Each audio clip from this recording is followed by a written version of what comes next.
야! 박진우 아니야? 너 같은 놈이 여길 어디라고 기어와? 아직도 그렇게 다리 절면서? 교수님? 교수님께서 왜 여기에? 제가 이사란 아내입니다만. 유년 시절 나는 불의의 교통사고로 왼쪽 다리의 온전한 기능을 잃었다. 의사도 부모님도 내게 위로의 말을 건넸다. 그래도 목숨은 건졌잖니, 진우야. 우리 아들, 이것만으로도 천만다행이다. 그 말들이 나를 위한 위안이었음을 알았지만 당시에 내게는 평생을 이 불편한 다리와 함께 살아가야 한다는 절망의 선고처럼 들릴 뿐이었다. 기묘하게도 절뚝이며 걷는 육체적 고통보다 더 견디기 힘들었던 것은 타인들의 시선이었다. 그 끈질기고 노골적인 시선들 때문에 나의 학창시절은 늘 잿빛이었다. 나는 결코 친구들 무리의 중심이 되지 못했고 서서히 세상에 대한 문을 걸어 잠갔다. 성인이 되어서도 그 그림자는 나를 따라다녔다. 가능한 한 사람들 앞에 나서는 이를 기피하며 보이지 않는 존재로 살고자 했다. 사회생활도 크게 다르지 않았다. 직장에서의 회식은 언제나 적당한 핑계를 대며 빠지기 일쑤였고 소개팅이나 동창회 같은 사교 모임은 애초에 고려 대상조차 아니었다. 내 머릿속은 늘 하나의 생각에 사로잡혀 있었다. 괜히 나갔다가 또 무슨 험담을 들으려고 사람들의 웃음소리만 들려와도 혹시 나를 비웃는 것은 아닌지 나도 모르게 어깨를 움츠리게 되었다. 그런 내게 처음으로 따스한 손길을 내밀어준 사람이 바로 지금의 내 아내 강서연이다. 그녀는 내게 어설픈 동정이나 불필요한 위로를 건네지 않았다. 그저 묵묵히 내 곁을 지키며 나의 이야기를 들어주는 사람이었다. 처음에는 그녀의 그런 담담함이 오히려 낯설게 느껴졌다. 하지만 그런 그녀 덕분에 나는 아주 조금씩 세상 밖으로 나아갈 용기라는 것을 얻게 되었다. 결혼 후에도 여전히 세상 앞에 당당히 서는 것은 어려운 과제였다. 하지만 아내와 함께하면서 예전보다는 덜 숨게 되었고 아내는 그런 나의 마음을 누구보다 깊이 이해해 주었다. 그러던 어느 날이었다. 부산의 IT 기업들이 밀집한 센텀시티의 사무실에서 퇴근한 후 집으로 돌아와 아내와 함께 저녁 식사를 하고 있었다. 창밖으로는 광안대교의 야경이 희미하게 빛나고 있었다. 아내는 갓 무친 오이무침 그릇을 내 앞으로 밀어주며 말했다. 이 오이무침 좀 더 먹어봐요. 오늘은 간이 제법 잘 맞게 된 것 같아. 맛있네. 웬만한 반찬 가게에서 파는 것보다 훨씬 나은데. 다행이다. 저번에는 너무 짜게 돼서 마음에 걸렸거든요. 아, 맞다. 진우 씨, 이번 주 토요일에 중학교 부부 동창회 한다는데 혹시 알아요? 부부 동창회요? 당신이랑 같이 부산 중앙중 나온 동창들 부부 동반으로 모이는 거라고 하더라고. 그 모임 전에도 몇 번 얘기 나왔었죠. 그랬지. 근데 당신 한 번도 나간 적 없잖아. 나가서 괜히 기분만 상할 게 뻔하니까. 이번엔 한번 가볼래요? 나랑 같이. 당신 한 번도 동창회 가본 적 없잖아요. 우리 다른 사람들처럼 평범하게 한번 살아보자면서요. 나가서 괜히 기분만 상할 게 뻔하니까. 이번엔 한번 가볼래요? 나랑 같이. 당신 한 번도 동창회 가본 적 없잖아요. 우리 다른 사람들처럼 평범하게 한번 살아보자면서요. 같이 가요, 네? 나는 아내의 말에 깊은 고민에 빠졌다. 두렵지 않다면 거짓말이겠지만 그럼에도 불구하고 아내의 손을 놓고 싶지는 않았다. 결국 나는 중학교 졸업 후 처음으로 동창회라는 자리에 참석하기로 결심했다. 토요일 저녁, 우리는 부산의 중심가 서면에 위치한 고급 한정식 식당에 도착했다. 식당 안으로 들어서자 십수년 만에 보는 반가운 얼굴들이 테이블마다 가득했다. 어? 야, 박진우. 진짜 왔네. 오랜만이다. 와, 이게 얼마만이냐? 반갑다, 친구야. 처음에는 조금 마음이 놓였다. 괜찮다. 생각보다 나쁘지 않다. 그렇게 스스로를 다독이고 있었다. 하지만 사람들 사이로 스치듯 보이는 얼굴 때문에 심장이 쿵 하고 바닥으로 떨어지는 기분이었다. 바로 중학생 시절 내내 나를 지독하게 괴롭혔던 그놈, 최민준이었다. 우리 아버지를 마치 개인 비서처럼 부려먹었던 해운대 마린시티 재벌집 아들. 그놈이 저기 앉아 있었다. 여전히 세상의 중심인 것처럼 떠들썩하게 웃고 있었다. 오랜만에 마주한 그 얼굴에 온몸에 소름이 돋았다. 그리고 머릿속에서 희미해져 가던 과거의 악몽이 다시 선명하게 떠올랐다. 멀리서 내 모습을 발견한 민준이 마치 기다렸다는 듯이 소리쳤다. 야, 이게 누구야? 저기 절뚝이 아니야? 와, 진짜 네가 이런 데를 다 오네? 그래, 오랜만이다. 근데 너 혼자 왔냐?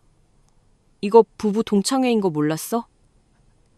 누가 너 같은 애를 데리고 오겠냐마는. 하하, 아내랑 같이 왔어? 아내는 말없이 내 곁으로 다가와 내 손을 천천히 잡았다. 반갑습니다. 안녕하세요. 저는 이 사람, 박진우의 아내입니다. 그 한마디에 모든 친구들의 시선이 일제히 우리에게로 쏠렸다.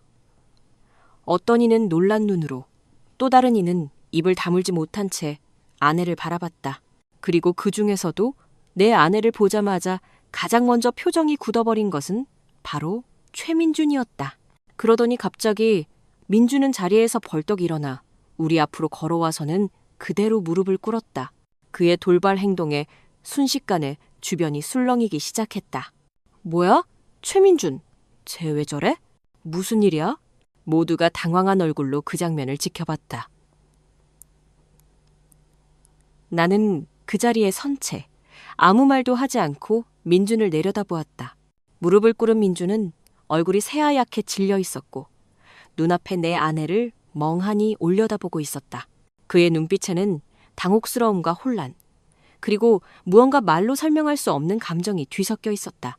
왜 그가 갑자기 무릎을 꿇었는지, 어째서 저렇게 얼굴이 사색이 되었는지 그 순간에는 아무도 이유를 알지 못했다. 나에게 중학교 시절은 가능하다면 평생 기억에서 지워버리고 싶은 시간이었다. 다시는 떠올리고 싶지 않을 만큼 매일이 지옥과도 같았다. 친구들의 놀림은 초등학생 때와는 차원이 달랐다.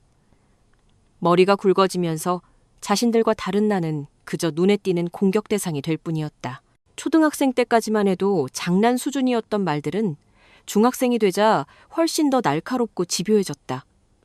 쉬는 시간이면 아이들은 복도로 몰려나가 뛰어다녔고 그럴 때마다 나는 일부러 늦게 자리에서 일어났다. 내 걸음걸이가 그들과 다르다는 것을 들킬까 봐 두려웠다. 하지만 그게 숨긴다고 숨겨질 리가 없었다. 시간이 지나면서 어느덧 거의 전 학년 학생들이 나의 걸음걸이를 이상하게 흉내내며 따라하기 시작했다. 마치 그것이 하나의 유행하는 놀이라도 되는 것처럼. 그 중에서도 가장 악질적으로 나를 괴롭힌 녀석이 바로 최민준이었다. 야, 쟤 봐라. 저렇게 쩔뚝거리면서 축구를 하겠다고? 오늘 팀 짜는데 쟤는 빼자. 다리 저는 애는 팀에 안 껴주는 게 우리 룰이야. 알았지? 야, 그건 좀 심한 거 아니냐? 뭐가 심해? 너도 빠질래? 동정심 따위 갖지 마. 쟤 때문에 우리 팀이 질 순 없잖아. 그 말을 하며 민주는 나를 향해 희죽 웃었다. 그 웃음 속에는 나를 향한 경멸과 조롱이 가득 담겨 있었다. 그렇게 민주는 언제나 무리의 중심에서 선동을 했다. 나를 표적으로 삼아 조롱하는 말을 던지고 교묘하게 웃으며 주변 아이들에게 눈짓을 했다. 아, 맞아. 어차피 쟤는 체육 시간에 잘 빠지잖아. 맞다. 맨날 배 아프다고 핑계대고 교실에 남아있었지. 봐봐. 내가 뭐 틀린 말 했냐? 내 교과서에는 매일 새로운 낙서가 추가되었고 내 책상 위에는 굵은 유성펜으로 나를 놀리는 글씨가 새겨지기도 했다. 하지만 나는 누구에게도 따지지 못했다. 괜히 내가 예민하게 굴면 그 정도로 화낼 일이냐며 오히려 나를 이상한 사람으로 몰아갈까봐 두려웠기 때문이다. 최민주는 단 한 번도 나를 직접 때리거나 심한 욕설을 하지는 않았다. 하지만 그는 매번 말 한마디, 눈빛 하나로 교실 안의 분위기를 장악했다. 박진우는 놀려도 되는 애라는 암묵적인 규칙을 만들어버린 것이다. 그 규칙은 누가 먼저 정한 것도 아니었고 누구도 막아주지 않았다. 나는 매번 등 뒤에서 느껴지는 시선들을 애써 모른 척하며 연기해야만 했다. 나에게 중학교 교실은 언제나 긴장감이 감도는 전쟁터였다. 누군가 공격을 해오면 나는 언제나 방어적인 태세를 취해야 했다. 쉬는 시간만 되면 나는 아무도 모르게 교실 뒤편으로 빠져나갔다. 내가 자주 가던 아지트가 있었다. 화장실과 창고 뒤편의 작은 공간이었다. 친구들 눈에 띄지 않기 위해 나는 그곳에 쪼그리고 앉아 시간을 보냈다. 정말 핑계가 아니라 나는 체육 시간이 다가오면 늘 배가 아팠다. 체육 시간만큼은 내 걸음걸이를 누구에게도 숨길 수 없었기 때문이다. 운동장에서 모두가 보는 앞에서 제대로 달리지도 못하고 줄넘기도 서툴고 단체 경기는 시작도 하기 전에 팀의 민폐가 되는 기분이었다. 다리가 아픈 것은 견딜 수 있었지만 사람들 앞에 서는 것 그 자체가 너무나도 무서웠다. 그 불안감과 긴장감이 계속 쌓이다 보니 체육 시간만 되면 정말로 배가 아파왔다. 선생님, 저 오늘 배가 좀... 그래, 교실에서 쉬고 있어라.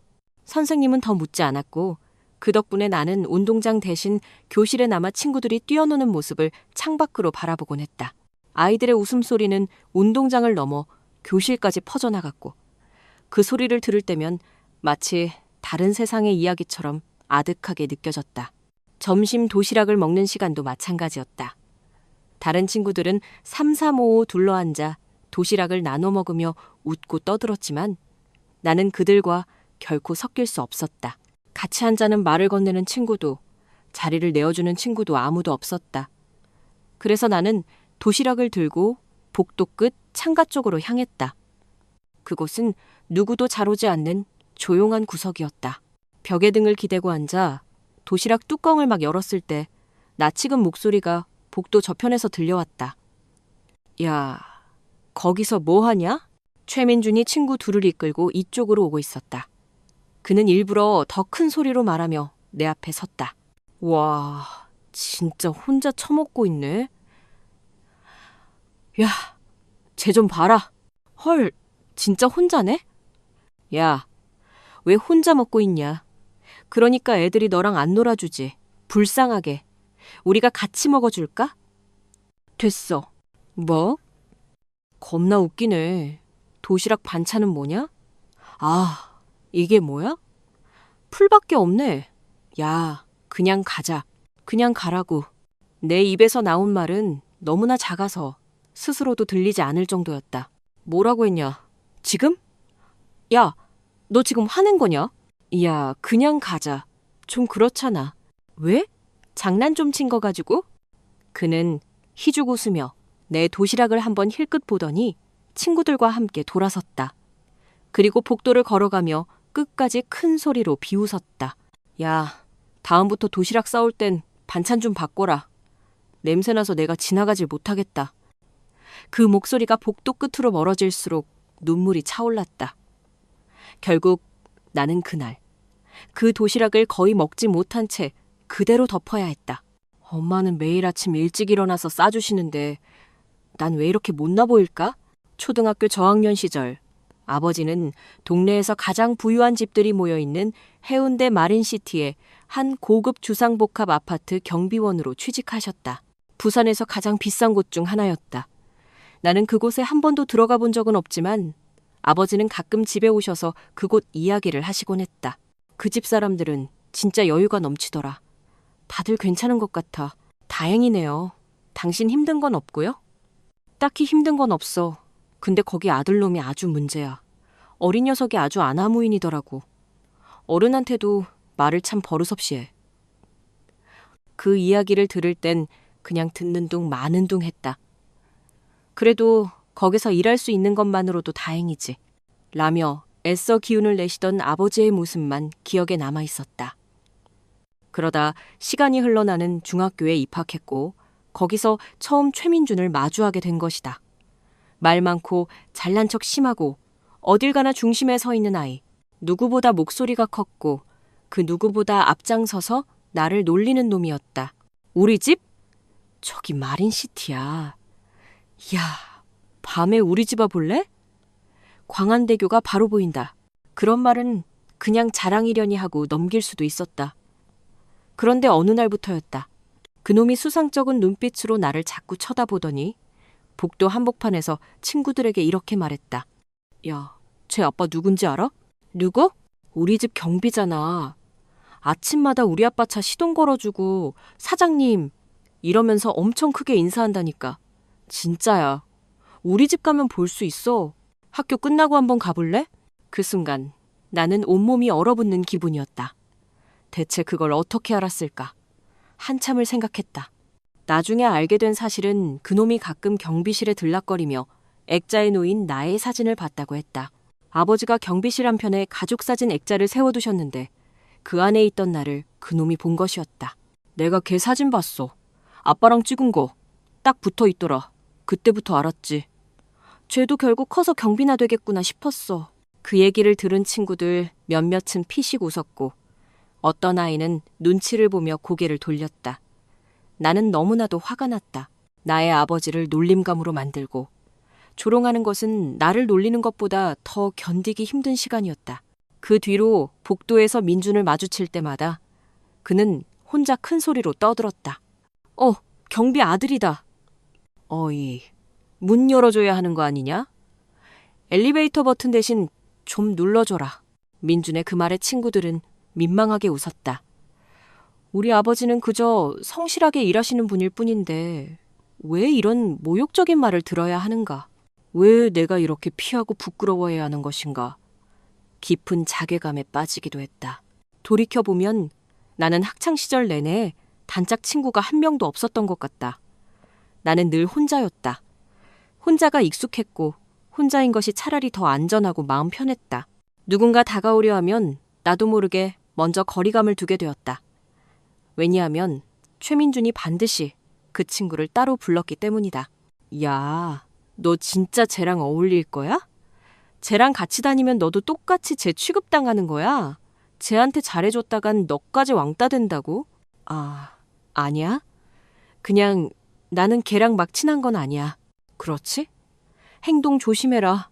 내가 지켜볼 거야. 안 그럴게.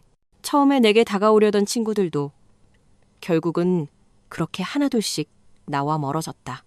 그렇게 나는 결국 아무도 곁에 둘 수 없었다. 점심시간에 책상을 붙여 같이 밥 먹는 사람도 없었고 체육 시간에 조를 짤 때도 마지막까지 남는 사람은 항상 나였다. 민주는 단순히 눈앞에서 조롱하는 것만으로는 부족했는지 어느 순간부터는 뒤에서 이상한 소문까지 퍼뜨리기 시작했다. 이상하게도 교실 여기저기서 나에 대한 수군거림이 늘어나기 시작했다. 야, 쟤 진짜 좀 이상하지 않아? 그냥 다리만 절뚝거리는 게 아니고 정신도 좀 이상하대. 진짜? 초등학교 때부터 좀 그랬다고 하던데. 말하는 것도 가끔 이상하대. 그러고 보니 체육 시간에도 맨날 빠지고 말도 거의 안 하고 좀 무서워. 그 대화를 들은 것은 어느 날 화장실 칸막이 안에서였다. 밖에서 들려오는 그 말에 나는 숨소리조차 내지 못하고 그대로 굳어버렸다. 정신도 이상하다는 말은 내 존재 자체를 송두리째 흔들어 놓는 한마디였다. 다리를 절고 있다는 이유만으로 내 성격, 말투, 존재 자체까지도 이상한 사람으로 취급받는 기분. 그날 이후로 나는 더욱더 깊은 동굴 속으로 움츠러들었다. 누군가와 눈을 마주치는 것도 입을 여는 것도 극도로 조심하게 되었다. 그리고 마침내 중학교 졸업사진을 찍던 날이었다. 단체 사진을 찍는 순서였다. 모두들 열을 맞춰 자리를 잡고 있었다. 사진사는 자세 똑바로 하세요를 연신 외쳤다. 평생 남을 사진이라 생각하니 괜히 더 긴장되었다. 나는 특히 자세에 더 신경을 쓰고 있었다. 비뚤어진 자세로 박제되는 것이 두려웠기 때문이다. 다리에 힘을 주며 최대한 똑바로 서 있으려 애썼다. 그런데 그때도 어김없이 최민준이 나를 괴롭혔다. 그가 갑작스럽게 내 등 뒤에서 다리를 툭 하고 걷어찼다. 분명히 계산된 타이밍이었다. 야, 다리 저니까 중심도 못 잡네. 어이, 중심 좀 잡아봐라. 나는 순간적으로 중심을 잃고 앞으로 고꾸라졌고 무릎을 짚은 채 어정쩡한 자세로 일어나던 바로 그 찰나, 찰칵 하는 셔터 소리가 들렸다. 그 타이밍 그대로 셔터가 눌려버린 것이다. 나는 사진사를 향해 다시 찍으면 안 되냐고 묻고 싶었지만 다른 학생들도 줄지어 기다리고 있어 사진사는 다음을 외칠 뿐이었다. 며칠 후 졸업 앨범이 나왔고 거기에는 내 모습이 우스꽝스럽게 담겨 있었다. 무릎을 짚은 채 허리를 일으키던 나의 모습. 뒤에서는 누군가가 그 사진을 보며 킥킥대고 있었다. 결국 우리 반단체 사진은 앨범 한 페이지를 그렇게 채웠고 그 이후로 민주는 나를 볼 때마다 입버릇처럼 그 이야기를 꺼냈다. 야, 네 덕분에 우리 반 사진 진짜 레전드로 남을 것 같다. 그게 네 인생 포즈냐? 무릎 꿇고 머리 조아리는 거. 내가 너 포즈 따라 해볼까? 그리고선 사진 속의 내 포즈를 따라 했고 친구들은 그 모습을 보며 박장대소했다. 나는 그날 이후로 사진 찍는 것을 혐오하게 되었다. 카메라 앞에 서는 것이 두려웠고 누군가 카메라만 들이대도 온몸이 굳어버렸다. 졸업 후에는 그 누구와도 연락하지 않았다. 다른 친구들도 그놈도 다시는 보고 싶지 않았기 때문이다. 그 졸업 앨범 사진 한 장이 내 학창시절의 전부를 담고 있는 것만 같았으니까. 그날 나는 집에 도착하자마자 가방도 내려놓지 않은 채 책상 앞에 앉았다. 앨범 나왔어? 얼른 보여줘봐. 어디 보자. 우리 아들 어디 있나? 어머니는 별 생각 없이 웃으며 앨범을 펼치셨다. 그리고 단체 사진 페이지를 보던 그 순간 어머니의 얼굴이 굳어졌다. 어머, 왜 이렇게 자세가 이상하게 나왔지? 이건 뭐 찍기 직전에 움직였나 보네. 이거 다시 찍어달라고 하지 그랬어. 됐어, 엄마. 밤이 되어 가족들이 모두 잠든 뒤 책상을 정리하다가 그 졸업 앨범이 다시 눈에 들어왔다. 그 단체 사진 한가운데 우스꽝스러운 자세로 중심을 잃은 채 무릎을 짚고 있는 내가 있었다. 얼굴은 일그러졌고 뒤에 친구 몇 명은 웃고 있었다. 다시 봐도 이 사진 한 장에 나의 중학교 시절 전부가 담겨 있는 것 같아 괴로웠다. 이 사진마저 나를 비웃고 있는 것 같았다. 나는 그대로 책장을 잡고 한 장씩 찍기 시작했다. 하나하나, 전부 다. 한 장씩 찢어 넘길 때마다 누군가 나를 놀리는 목소리가 들리는 듯했고 그 목소리를 찢어버리고 싶었다. 아니, 없애버리고 싶었다. 찢은 종이들을 구겨 쓰레기 봉투 안에 쑤셔 넣었다. 마침내 그 사진들을 모두 찢어버리자 무언가 공허한 마음이 들었다. 하지만 한편으로는 무언가 해소되는 기분도 들었다. 이상하게도 그날 밤 나는 조금은 숨을 쉴 수 있었던 것 같다. 그 찢겨나간 페이지들이 내 마음의 일부를 조금이라도 떼어가 준 것처럼. 다음 날 아침 출근 준비 중이시던 아버지가 쓰레기 봉투 속에 든 앨범 조각들을 발견하셨다. 말없이 그것들을 꺼내 펼쳐보시더니 잠시 멈춰서 계셨다. 앨범이 잘못 나온 거냐?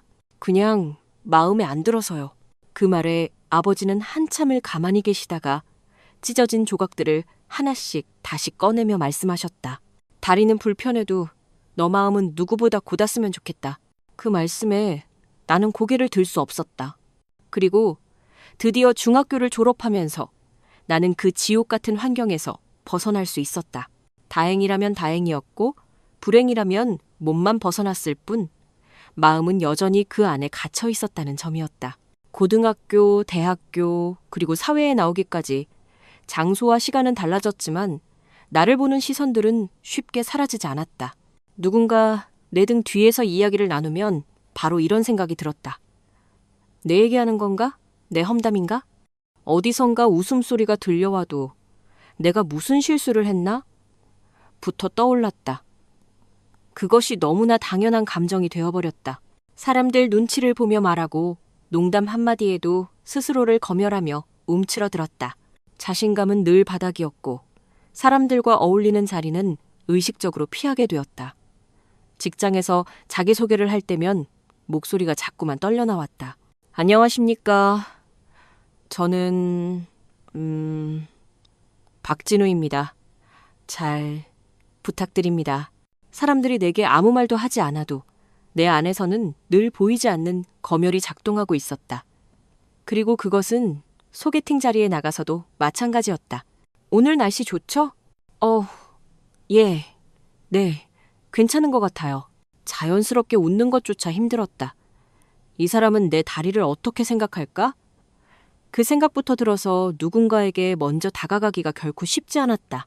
겉으로는 괜찮은 척, 아무렇지 않은 척 살았지만 실은 하루하루가 조심스러움의 연속이었다. 그리고 내가 이렇게 된 것은 정말 누구의 탓도 하기 싫었지만 그 동창놈? 최민준의 영향이 가장 컸음을 부정할 수 없었다. 하지만 이런 나에게도 좋은 날이 찾아왔다. 그것은 단 한 사람으로 인해서였다. 그렇게 늘 조심하고 피하고 작아지며 살아가던 어느 날 나는 한 사람을 만났다. 그 사람은 내 서툰 속도를 기다려주는 사람이었고 내가 마음속 깊이 묻어둔 말들을 자연스럽게 꺼내게 해주는 사람이었다. 그날부터 내 인생이 조금씩 달라지기 시작했다. 그녀를 처음 만난 것은 어느 겨울 저녁이었다. 퇴근길, 빨리 집에 가서 쉬고 싶은 마음에 서둘러 걸어가고 있었다. 횡단보도의 신호가 바뀌는 것을 보고 걸음을 옮기는데 늘 하던 대로 조심스럽게 발을 디뎠음에도 그날따라 유난히 피로가 심했는지 왼쪽 다리가 휘청하며 중심을 잃었고 그대로 아스팔트 바닥에 철푸덕 넘어지고 말았다.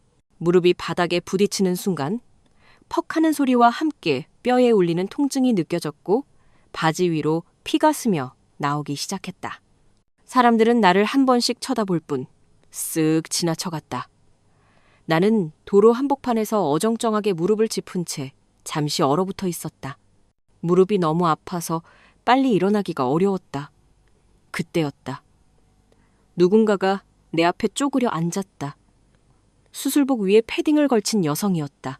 그녀는 아무 말도 없이 가방에서 생수병과 휴지를 꺼내더니 내 무릎 위에 조심스럽게 손을 올렸다. 괜찮으세요? 아니요. 이거 그냥 괜찮습니다. 상처가 꽤 깊은데요. 그녀는 내 말을 듣지 않는 듯 묵묵히 피를 닦아내고 무릎 주변을 살짝 들어올려 상태를 살폈다. 이 상처 이대로 두면 안 되겠어요. 병원이 바로 옆이에요. 응급실 가실래요? 제가 같이 가드릴게요. 아니요. 저 원래 이래요. 그냥 제가 다리가 좀 불편해서요. 넘어진 건 뭐 다리 때문은 아니고. 말을 하면서도 괜히 민망해졌다. 주변 사람들이 나를 보는 시선들이 느껴졌고 나도 모르게 방어적으로 말을 내뱉고 있었다. 그냥 걱정하실 필요 없습니다. 그녀는 그런 내 말을 가만히 듣고 있다가 짧은 미소를 지었다. 그래도 피가 나는 게 다리 탓은 아니잖아요. 상처는 상처니까요. 그 말에 나는 그녀를 똑바로 바라봤다. 그 말투에는 장난기도 동정도 담겨있지 않았다. 병원에 도착한 후에도 그녀는 내 곁을 떠나지 않았다. 진료는 다른 의사가 담당했지만 그녀는 문진표를 대신 작성해 주었고 소독실 앞에서 기다리며 이런저런 설명을 해주었다. 상처가 생각보다 깊긴 하지만 며칠 정도만 소독 잘하시면 괜찮아질 거예요. 네, 정말 감사합니다. 그녀는 그저 미소만 지을 뿐이었다. 그 다음 날 고마운 마음에 병원 근처 카페로 찾아갔다. 혹시라도 못 만나게 되면 카운터에 이름이라도 남기고 돌아갈 생각이었다. 그런데 정말 운명처럼 그녀가 카페에서 주문한 커피를 기다리고 있었다. 안녕하세요. 혹시 어제 네, 기억하죠? 무릎은 괜찮으세요? 네. 어제 잘 씻고 약도 바르고 잤더니 지금은 하나도 안 아파요. 덕분입니다. 정말. 다행이네요. 어제 꽤 세게 넘어지셨는데. 사실 그날 너무 창피해서요. 사람들 다 보는 데서 넘어진 것도 그렇고 괜찮다고 말은 했지만 좀 당황했거든요. 근데 아무렇지 않게 도와주셔서 정말 감사했습니다. 아니에요. 당연히 해야 할 일인걸요. 피가 너무 많이 나길래. 그래서 실은 드릴 말씀이 있어서요. 이런 게 예의에 맞는지는 모르겠지만 네. 제가 감사 인사로 식사 한번 대접해도 될까요?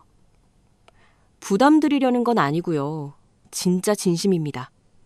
그날 아니었으면 아직도 도로에 주저앉아 있었을지도 몰라요. 그럼 이번 주말 어때요? 주말이면 제가 당직도 없고 조금 여유가 있거든요. 아, 진짜요? 괜찮으세요? 네, 감사 인사 겸 식사라면 저도 기꺼이 받을게요. 아, 다행이다.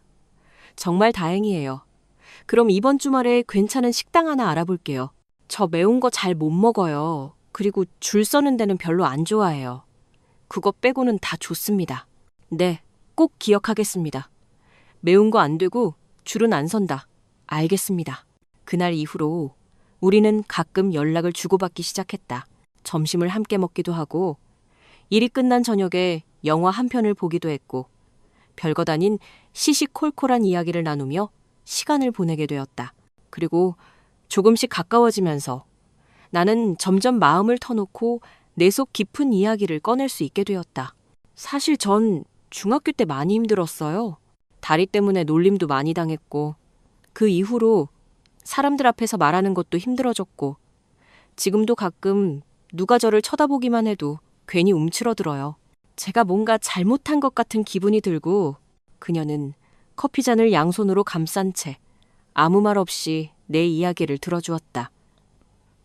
고개를 끄덕이지도 안쓰러운 표정을 짓지도 않았다.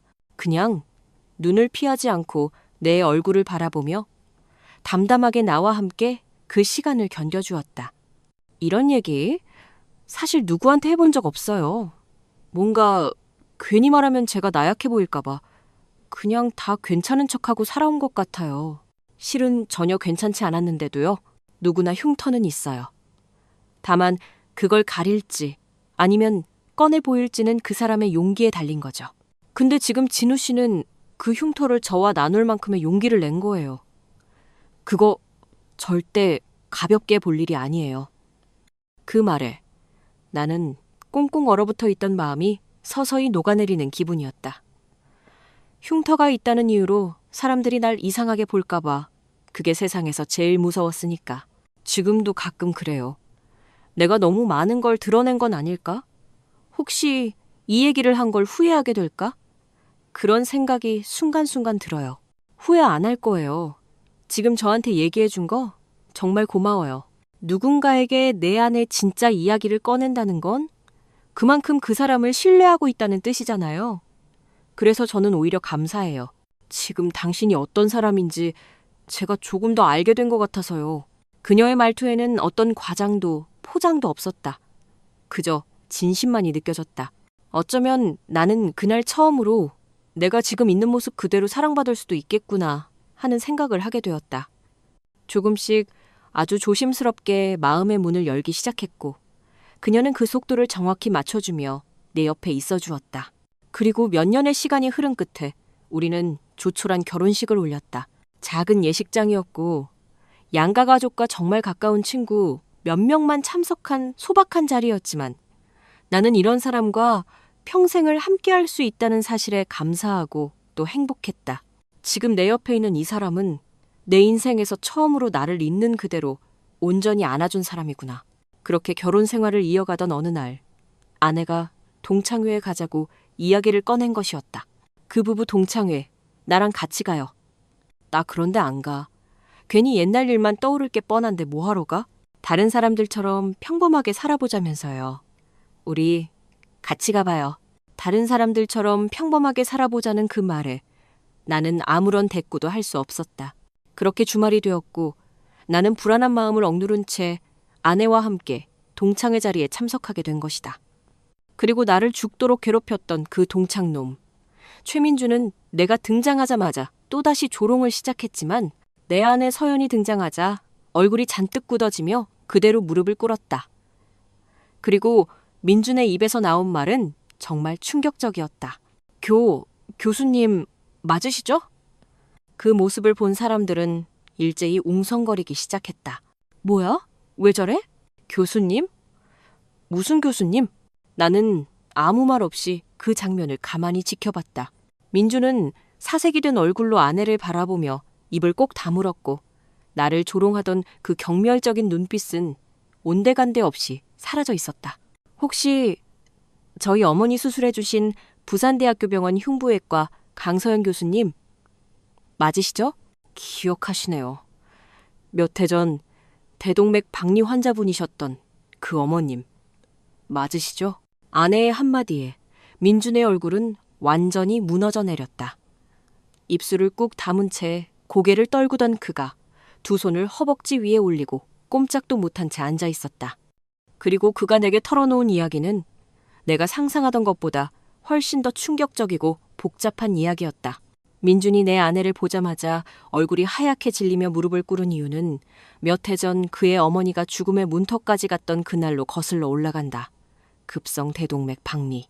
갑작스러운 흉통과 함께 그의 어머니는 호흡 곤란을 호소하며 쓰러졌다고 했다. 그날 새벽이었어요. 갑자기 가슴이 찢어질 듯 아프다며 주저앉으셨고 숨을 제대로 못 쉬셨어요.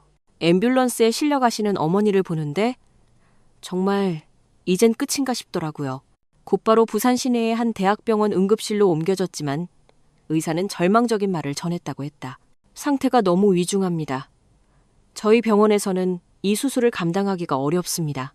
병원에서 수술을 거절하자 그는 서울, 대전, 광주, 그리고 다시 서울까지 전국을 돌며 병원을 찾아다녔다. 하지만 돌아오는 대답은 모두 같았다고 했다. 생존 가능성이 너무 낮습니다. 지금 수술을 시작해도 결과를 장담할 수 없어요. 부담이 너무 큰 케이스입니다. 죄송하지만 다른 병원을 알아보시죠. 정말 절망적이었습니다. 눈앞에서 엄마는 점점 힘이 없어져 가는데 아무도 수술을 해주려고 하질 않더라고요. 그렇게 절망의 끝에서 도착한 마지막 병원. 바로 내 아내가 있는 부산대학교 병원 권역괴상센터였다. 그곳에서도 처음에는 다들 머뭇거리는 기색이 역력했지만 잠시 뒤 나타난 한 교수가 환자 차트를 들여다보더니 단호하게 말했다고 한다. 이 환자, 제가 맡겠습니다. 환자 상태가 매우 위중하지만 한번 해봅시다. 살릴 가능성이 1%라도 있다면 무조건 해봐야죠. 그 말을 듣는 순간 민주는 병원 한가운데서 소리 죽여 울었다고 했다.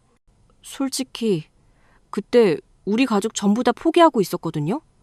근데 그 교수님 말씀을 듣고 정말 감사했어요. 그리고 어머니가 살 수 있겠다는 희망이 처음으로 생겼어요. 그리고 민준의 어머니는 수술대에 올랐고 몇 번의 큰 고비를 넘긴 끝에 기적처럼 살아났다. 완벽한 회복은 아니었지만 호흡이 돌아왔고 혈압이 안정되었으며 그녀는 다시 눈을 떴다.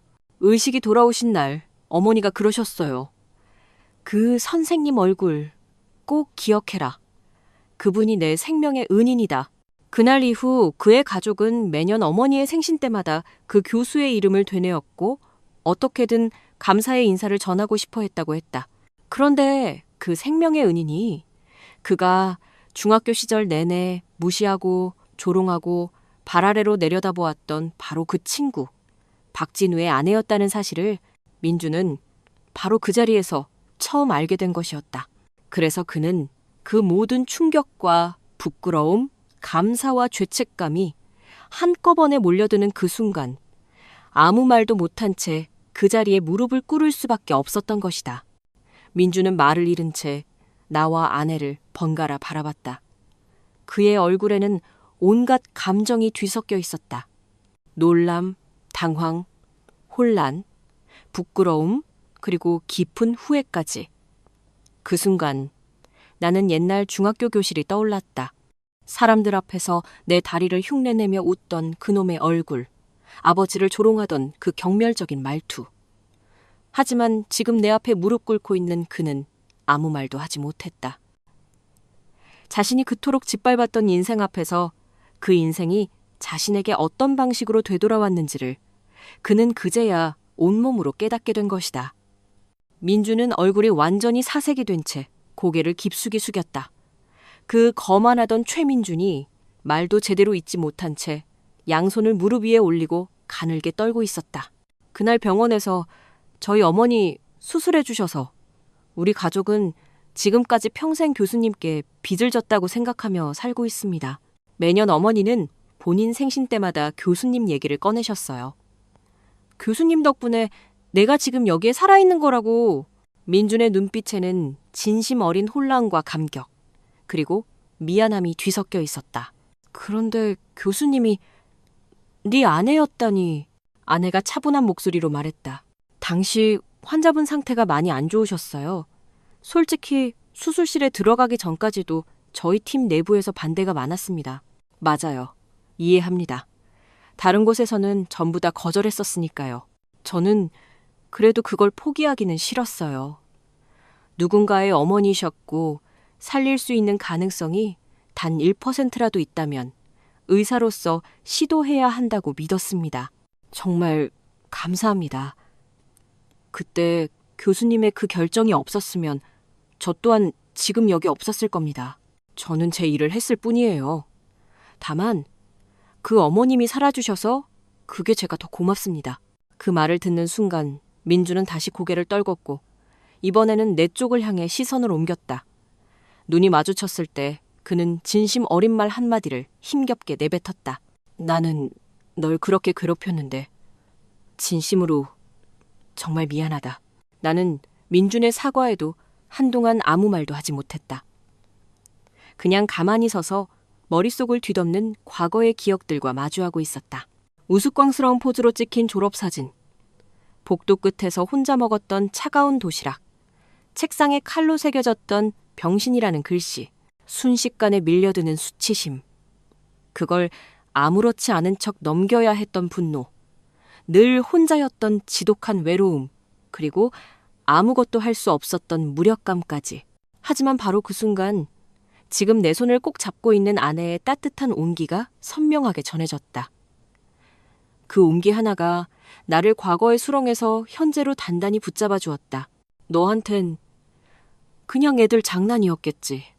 근데 나한텐 네가 했던 그 말들, 행동들, 그게 지금도 내 학창 시절을 떠올릴 때마다 트라우마로 남아있어. 그리고 넌 나뿐만 아니라 우리 아버지까지 모욕했어. 기억나? 기억해. 어렸을 때 철없는 마음에 너희 아버님이 항상 정문 앞에서 크게 인사하시고 차량이 들어올 땐 뛰어나오시고 그 모습이 어릴 땐 그냥 웃기다고만 생각했어. 그런데 지금 생각하면 정말 성실하게 열심히 사신 거였더라.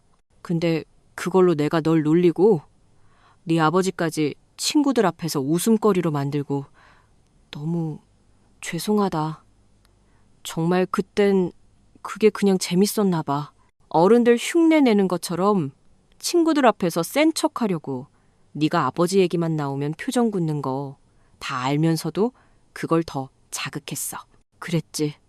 넌 그걸 자랑처럼 말했어. 경비 아들이라서 나도 커서 경비 될 거라고. 맞아. 내가 얼마나 오만했는지 지금 생각하면 진짜 한심해. 근데 있잖아. 그 아버님한테 이 말만은 꼭 전하고 싶어. 정말 죄송하다고. 나는 잠시 침묵했다. 그리고 낮은 목소리로 말했다. 우리 아버지 네가 그랬던 거 다 알고 계셨어. 네가 나를 놀릴 때마다 괜찮다고 사람들 다 사는 방식이 다른 거라고 그렇게 말씀하셨지. 진짜 너무 미안하다. 혹시라도 아버님께 직접 사과할 기회가 있다면 꼭 인사드리고 싶어. 무릎 꿇고서라도 그분 앞에서. 늦었어. 작년 겨울에 돌아가셨어. 나의 말에 민준의 얼굴이 새파랗게 질렸다. 아버님이 그래, 돌아가셨다고? 죄송합니다. 진심으로. 죄송합니다. 늦었지만, 정말 너무 늦었지만 그는 그 자리에 머리를 깊이 숙였다. 이제는 눈물을 참지 못하고 끄끄 흐느꼈고 옆에 있던 다른 친구들마저 숙연해졌다. 그래, 이제라도 알면 됐다. 더는 우리 아버지한테 죄송하다고 하지 않아도 돼. 어차피 멀리 떠나셨으니까. 민주는 고개를 깊게 떨궜다. 두 손은 무릎 위에서 꼼지락거리다 이내 떨리는 목소리로 중얼거렸다. 정말 미안하다, 진우야. 내가 어떤 말로 사과해도 부족하다는 거 알아. 근데 나 정말 다시는 그런 식으로 안 살 거야. 누구한테도 그렇게 우쭐 대지도 상처 주지도 않고. 나 그땐 몰랐어. 그게 사람 하나를 그렇게까지 무너지게 할 수 있다는 걸. 그 순간 아내가 내 손을 더 세게 감싸 안았다. 말은 하지 않았지만 그 손끝에서 당신 괜찮아라는 위로가 전해지는 듯했다. 나는 입을 꾹 다물었고 민주는 그 침묵 앞에서 더 이상 고개를 들지 못했다. 모임은 어색하게 마무리되었다. 누구도 선뜻 먼저 자리에서 일어나지 않았고 돌아가는 발걸음마다 묘한 정적이 따라붙었다. 사람들은 뒤에서 수군거렸다. 그 사이 나는 그저 묵묵히 자리를 정리했다. 아무 말도 하지 않았다. 궁금해하는 질문에도 위로하려는 말에도 그저 고개만 끄덕였을 뿐이었다. 그리고 그날 이후 최민준에게서 몇 번 연락이 왔다. 짧은 문자와 부재중으로 남겨진 통화 기록. 하지만 나는 받지 않았다. 미안하다는 말은 이미 들었고 그가 무릎 꿇던 장면도 봤다. 그 이상 대체 무엇을 더 들어야 할까? 그날 동창회에서 있었던 모든 말과 무릎을 꿇고 했던 사과. 그 이상은 내게는 이미 충분했다. 하지만 과거를 완전히 지운 것은 아니었다. 그 시간은 여전히 내 어딘가에 상처로 남아 있었고 때로는 문득 떠오르기도 했지만 굳이 더 들을 말도 할 말도 없었다. 용서라는 것이 꼭 상대방에게 줘야만 하는 것도 아니고 받겠다고 말해야만 치유되는 것도 아니니까 나는 그저 나의 일상으로 돌아가고 싶었다. 그렇게 며칠이 지났다. 나는 아내와 함께 동네 공원길을 걷고 있었다. 평소처럼 조용히 걷고 있었는데 문득 내 안에서 묵혀두었던 말이 하나 툭 흘러나왔다. 나 진짜로 누군가 내 앞에서 무릎 꿇는 거 살면서 처음 봤어. 아내가 내 손을 잡으며 부드럽게 말했다. 당신은 이제 그때의 악몽에서 빠져나온 거예요. 앞으로는 나랑 같이 편하게 걸어요. 그 말에 나는 처음으로 내 다리를 숨기지 않고 걸을 수 있었다. 비록 여전히 조금은 절뚝거리는 걸음이었지만 그날 나는 처음으로 고개를 들고 어깨를 펴고 편안하게 걸었다. 그리고 그 후 최민준의 소식을 뒤늦게 전해 듣게 되었다. 며칠 뒤 평소처럼 볼일을 마치고 카페에 들렀을 때였다. 창가 쪽 자리에 앉으려는 순간 익숙한 얼굴 하나와 눈이 마주쳤다. 동창회에서 봤던 친구 중 한 명이었다. 박진우? 야, 여기서 다 보네. 오랜만이다. 진짜 오랜만이지. 그날 이후로 연락 없길래 좀 궁금했어. 근데 너 정말 잘 버텼다. 진짜 멋있었어. 그냥 흘러간 대로 둔 거지 뭐. 있잖아, 최민준. 걔 그날 네 앞에서 무릎 꿇을 줄은 나도 정말 몰랐거든. 걔가 그렇게까지 할 성격이 아니잖아. 근데 알고 보면 그놈 요즘 많이 힘든 것 같더라. 아버지 회사 물려받았잖아. 근데 몇 년 전부터 영업 실수도 크게 몇 번 있었고 내부 사정도 좀 엉망이라더라. 거의 망하기 직전까지 갔다고 들었어. 그 성격 그대로라 사람도 많이 잃고 유능한 직원들도 다 나가고 업계 평판도 별로고. 나도 가끔 걔한테 연락 오긴 하는데 솔직히 통화할 때마다 느껴졌어.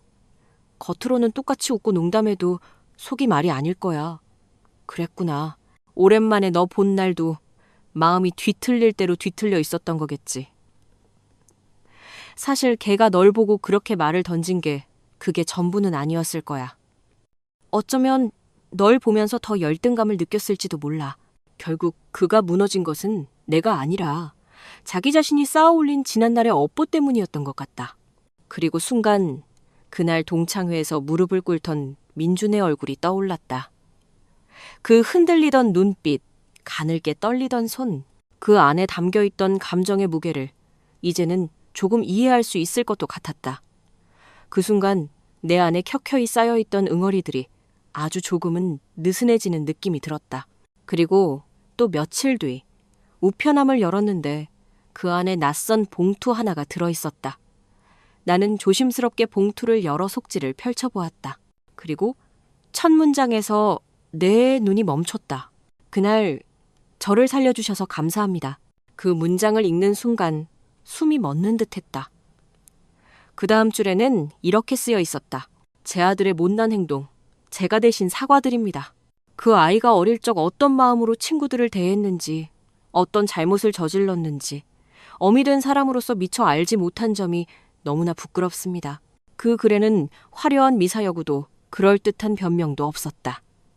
그저 한 글자 한 글자 꾹꾹 눌러 적은 조심스럽고 담백한 진심만이 담겨 있었다. 한 줄 한 줄 읽어내려가는 동안 내 가슴 어딘가가 서서히 풀리는 듯한 기분이 들었다. 마지막 문장은 정말 오래도록 마음에 남았다. 언젠가 이 편지가 교수님과 그분의 남편께 조금이나마 위로가 되기를 바랍니다. 정말 고맙습니다.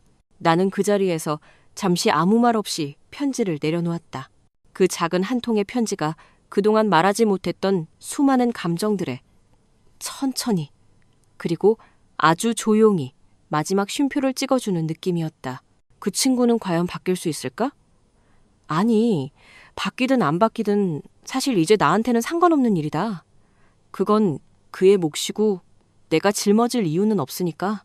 중요한 것은 지금 내 옆에 있는 사람과 함께 나의 삶을 온전히 살아가는 일이다. 옆에 있던 아내가 말없이 내 손을 잡았다. 아무 말도 하지 않았지만 그 손끝에서 전해지는 따뜻함이 모든 말을 대신하는 것 같았다. 나는 아내의 손을 아주 깊은 마음으로 꼭 쥐었다. 저의 길고 아팠던 이야기를 끝까지 들어주신 모든 분들께 깊은 감사의 말씀을 전합니다. 과거의 상처가 하루아침에 사라지지는 않겠지요. 하지만 저는 이제 더 이상 어두운 기억 속에 저를 가두지 않으려 합니다. 제 곁을 묵묵히 지켜준 아내 덕분에, 그리고 제 이야기를 따뜻한 마음으로 들어주신 여러분 덕분에 저는 비로소 제 속도로, 제 걸음으로 세상을 향해 나아갈 용기를 얻었습니다.